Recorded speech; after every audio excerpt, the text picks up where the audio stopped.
Assalamualaikum warahmatullahi wabarakatuh. Salam dan bahagia. Kami dari kelompok 3 yang beranggotakan Ervina Nada Puspita Dili, Maria Gabriela Boawea, Sriwini Wiji Utami, dan Windy Putri Sapei akan mempresentasikan hasil diskusi kami mengenai pencemaran udara.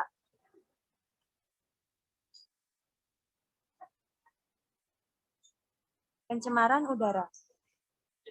Tahukah kamu, Jakarta kini menjadi kota besar dengan kualitas udara terburuk kedua di dunia. Bagaimana cara mengatasinya? Yuk kita simak lebih lanjut.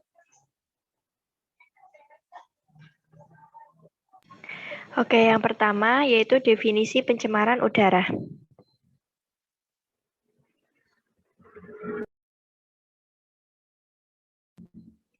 Pencemaran udara.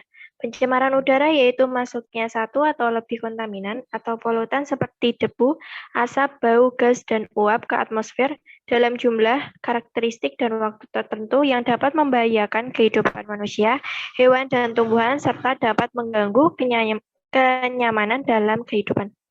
Pencemaran udara pada saat ini sudah mencapai tingkat mengkhawatirkan karena didukung oleh perkembangan dunia industri, banyaknya manusia yang tinggal di dunia ini dapat menjadikan pencemaran udara semakin meningkat. Terlebih-lebih di Indonesia, pencemaran udara di Indonesia sudah sangat mengkhawatirkan. Pencemaran asap kendaraan bermotor menjadi sumber yang paling utama pencemaran udara di Indonesia. Jumlah kendaraan bermotor yang tidak seimbang dengan jumlah pepohonan yang ada di Indonesia menjadi salah satu penghambat terjadinya pertukaran udara di Indonesia. Sifat konsumtif masyarakat Indonesia menjadikan jumlah kendaraan bermotor di Indonesia menjadi banyak dan dapat dipastikan menjadikan hal tersebut sangat berpengaruh terhadap tingginya pencemaran udara di Indonesia, khususnya di kota Jakarta yang akan padat dengan penduduknya.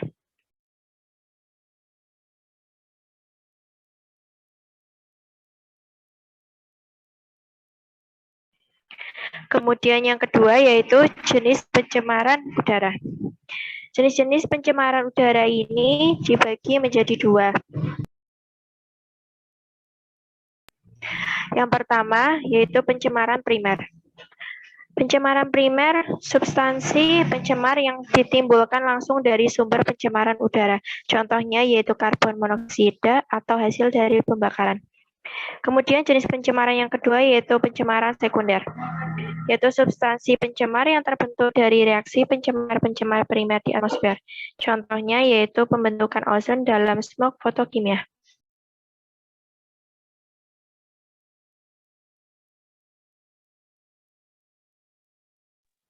Kemudian yang ketiga yaitu sumber pencemaran udara.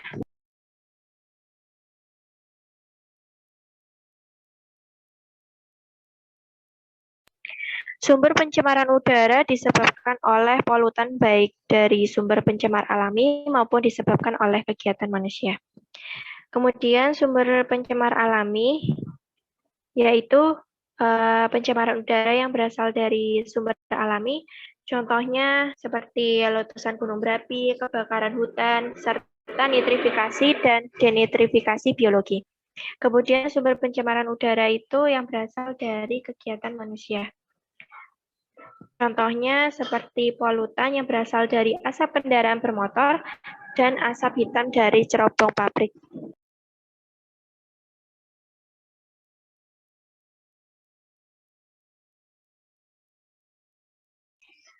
Udara terpolusi.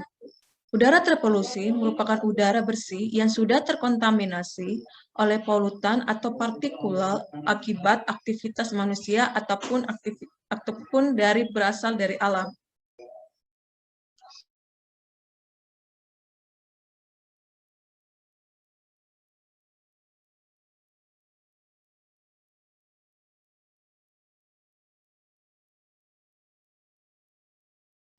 Aktivitas manusia dapat mengganggu proses-proses alam.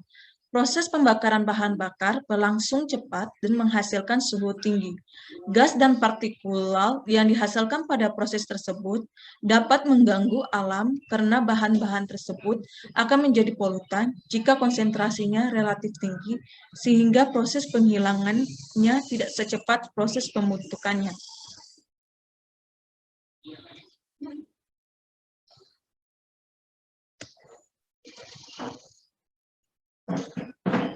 Penyebaran polutan di udara.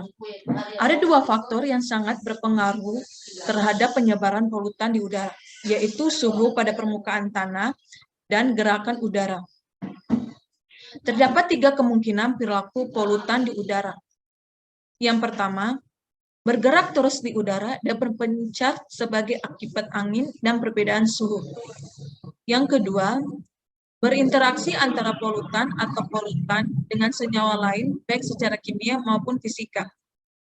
Yang ketiga, mengendap atau hilang dari udara, misalnya ke dalam laut, tanah, atau masuk ke dalam sistem metabolisme manusia, hewan, dan tumbuhan. Dampak pencemaran udara.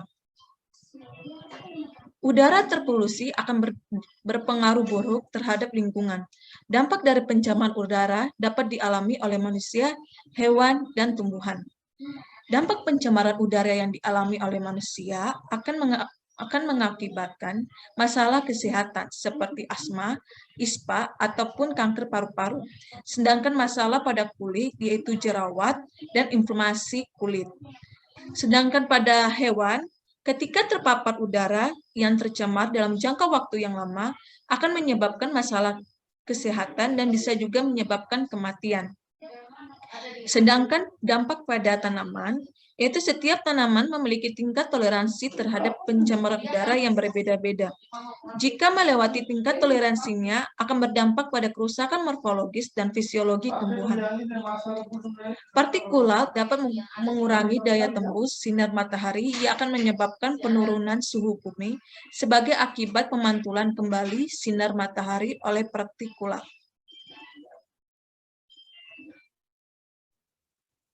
Selanjutnya, yang keempat,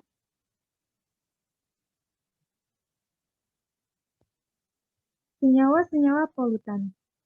Ada apa aja sih senyawa-senyawa polutan yang menyebabkan tercemarnya udara? Yuk kita bahas. Yang pertama ada partikulat. Partikulat merupakan substansi padatan dalam udara. Jenis partikulat seperti asap, debu, jelaga, dan abu. Secara alami, partikulat dihasilkan oleh kebakaran hutan maupun letusan Gunung Merapi.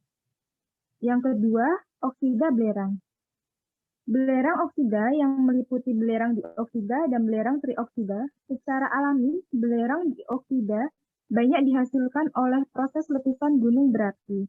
Sedangkan yang disebabkan oleh kegiatan manusia seperti proses pembakaran batu bara dan minyak. Yang ketiga, ada karbon monoksida.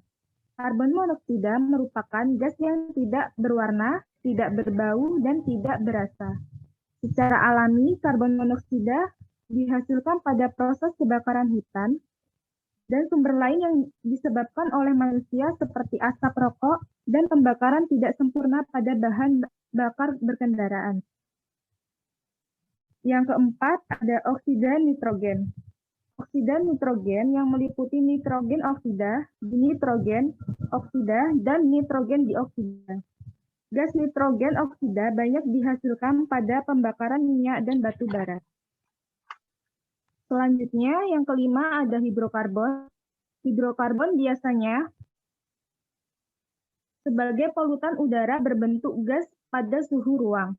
Senyawa hidrokarbon banyak dihasilkan pada pembakaran bahan bakar secara tidak sempurna, penguapan pelarutan organik, dan kebakaran hutan. Yang keenam ada oksida fotokimia. Secara umum dihasilkan dari reaksi antara nitrogen oksida dan hidrokarbon.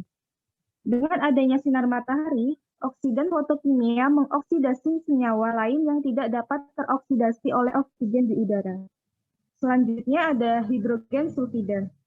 Hidrogen sulfida merupakan gas yang tidak berwarna dan dan berbau tidak sedap.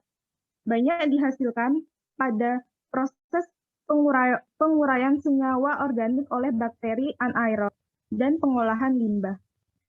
Yang kedelapan ada logam berat yang meliputi timbal, berilium, air raksa, dan nikel. Timbal sendiri biasanya dihasilkan dari buangan pembakaran bahan bakar kendaraan dan industri cat. Air raksa dihasilkan dalam limbah pembakaran batu bara. Berilium dan nikel biasanya dihasilkan pada berbagai proses industri dan pembakaran batu bara. Dan yang terakhir ada asbes yang merupakan mineral yang berbentuk seperti benang yang biasanya digunakan untuk isolator panas dan produk tahan gesekan. Asbes di udara berasal dari proses pembuatan berbagai produk seperti semen dan keramik. Selanjutnya ada cara menjaga udara agar terhindar dari polusi. Yang pertama, kita dapat mengurangi dan menghindari penggunaan gas-gas kimia. Yang kedua, tidak merokok. Ketiga, bisa bersepeda atau berjalan kaki sebagai pengganti penggunaan transportasi kendaraan bermotor. Yang keempat, pada suatu industri, untuk mencegah pencemaran udara, dilakukan pada sumber pencemaran yang meliputi perubahan proses atau penggunaan energi yang bebas polutan. Dan yang terakhir, untuk menghindari pembakaran sampah, terutama pada sampah-sampah plastik. Sampah-sampah yang ada dapat dimanfaatkan lebih bijak, misalnya untuk pembuatan pupuk kompos pada jenis sampah organik.